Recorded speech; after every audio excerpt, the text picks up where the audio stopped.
সবাই বলে consistency is the কি, আর এই কিটাই মেনটেন করতে আমি ভুলে যাচ্ছি। হ্যালো, আমি দিয়া। 30 দিনে 30টা মিনি ব্লগ চ্যালেঞ্জের আজকে ডে 16। ভোরবেলা একদম 5টায় ঘুম থেকে উঠেছিলাম চা খেতে যাবো বলে, বাট আর যাওয়া হয়নি। তাই ঘরের মধ্যে চা বানিয়ে খেয়েছিলাম। দুপুরবেলা বড়মার বাড়িতে নিমন্ত্রণ ছিল, আর গিয়ে দেখি বৌমনি এত কিছু রান্না করেছে। সবকটা রান্নাই প্রচন্ড প্রচন্ড সুন্দর খেতে হয়েছিল। তারপর আর কি বাড়ি এসে বনুকে একটু বিরক্ত করতে শুরু করলাম।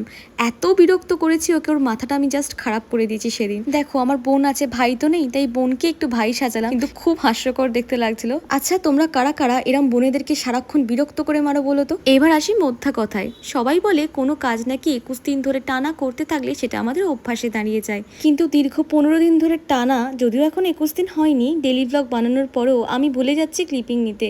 এটা কি মানা যায়? রাত্রেবেলা বনুর শরীরটা খারাপ ছিল বলে একটু স্যুপ, মোমো এইসব জিনিস অর্ডার করেছিল, আর আমি 2টো ডিম সেদ্ধ করে নিয়েছিলাম, কারণ আজকে আমরা একটা স্পেশাল জিনিস অর্ডার করেছি। একে তো এই জায়গায় কিছুই অর্ডার আসতে চায় না, তারপরও যে এই জিনিসটা আসবে আমরা তো ভাবতেই পারিনি।